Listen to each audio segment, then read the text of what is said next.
Hi everyone, it's great to see you and talk with you today.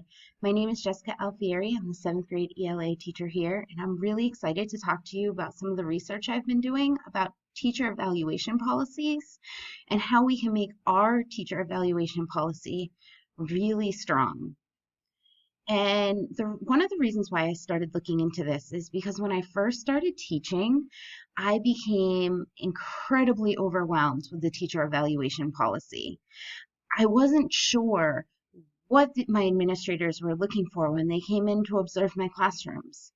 I was confused about how to set goals, and I never had time to really look at my data. I can remember my first year of teaching, sitting down the night before I was to meet with my administrator for the end of the year analysis, and staying up till midnight looking at the student data. Student data that if I had looked at all year, could have really helped guide my teaching, but I didn't have time and I didn't understand how to look at it. And I think a lot of new teachers feel exactly the same way. And that's why we need to really look at this teacher evaluation policy as a way of helping to improve every single one of us in our practice. So as you know, there are 4 parts of the teacher evaluation policy. The first one is those teacher observations that I was talking about. Your administrator comes in. They look at your lesson plans, give you suggestions, and watch your lessons. Sometimes they go really well, and sometimes they don't. And you have to make judgments on the fly, just like you do every day in the classroom. 45% is setting and obtaining student goals. And here we are very much encouraged to set goals based on standardized testing. It's very hard to teach students so that they do well on a test. And it's very hard to know what type of goals to set and having all those goals in one basket. 5% is whole school student learning indicators. And then the 10% is parent and peer feedback. That's our climate survey, and typically. And also looking at our SEL this year. So teacher ratings are anywhere from highly effective to does not meet standards. And you meet at least 4 times a year. It's really about 8. You meet with your administrator for goal setting at the beginning of the year, the mid-year, and at the end of the year. And you also meet during before and after your observations. So that's a total of maybe meeting with your administrator once a month, a little less than that actually, a little more time in between. It's a long time to go without checking in and seeing where your goals are. So I took this quote directly from the State of Connecticut website.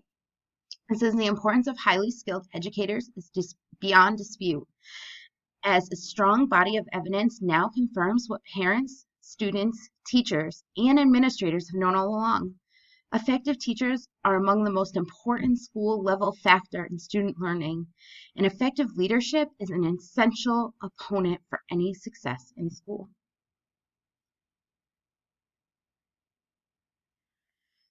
Some things about our school policy. This was taken right from our policy itself. The outcome of the evaluation process is that teachers will continuously strive to refine the skill and art of teaching in order to stimulate their professional growth and growth of all students. As you know, we work in an urban school district, and many of our teachers are first or second year teachers. Most of us do not begin teaching as a highly effective teacher. Most of us need to grow. We need guidance and mentorship before we're able to do that. I also want to mention that in 2019 and 2020 school year, evaluations were waived due to the pandemic. And this year, we're still continuing the evaluation process, but there won't be a rating at the end. So we're still learning. We're still gathering information. We're still growing as teachers, but we will not have an official rating at the end of the year. What we will have is valuable feedback that is both written and verbal that can help us grow in our practice. A post-tenure educator should generally be deemed ineffective if said educator receives at least 2 sequential improvement necessary ratings or do not meet standard ratings at any time. If you are in the classroom every day and you are willing to learn and grow, I do not believe that you should be labeled an ineffective teacher. I do think that some teachers need extra support and extra learning in order to get to be highly effective. So here's some problems with this program. Time. There is no time scheduled for teachers to review goals, set up data, complete new learning in a workday. And the ratings.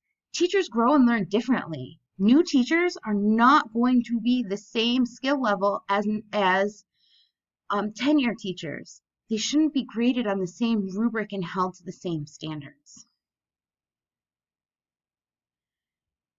I believe that a schedule should be created by administration so that teachers have a scheduled amount of time to learn and grow. This schedule should include collaborative groups working on the same learning goals, times twice a month to meet during the school day, not during planning times, time to meet with mentors or administrators outside of observation, mid-year, and end-of-year conferences, more time and support for new teachers, and opportunities for teacher mentors and leaders. Alternative activities for students that could be monitored by support staff, interventionists, and substitutes. While teachers are meeting, let's enrich our kids. Let's give them time with support staff, music and art interventions, guest speakers, tutoring, pep rallies, celebrations and rewards, community service. The ideas are endless. We're always looking for ways and times to help enrich our students. And lastly, written and verbal feedback is the most necessary component to growth. Continuing this process will encourage teachers to learn new skills that might be difficult for them, lead to strong administrative and teacher relationships. We do not need to rate our teachers. We need to train them and make them better and stronger every single year. And lastly, more time for teachers to grow their skills and new learning. Students have more opportunities for enrichment. Student learning will increase with teacher competency. Teacher morale will increase. Less teacher turnover and strong relationships and culture of learning. All of these outcomes can happen and will happen if we just make these 2 slight changes. I look forward to talking to you more about this. Please reach out if you have any questions.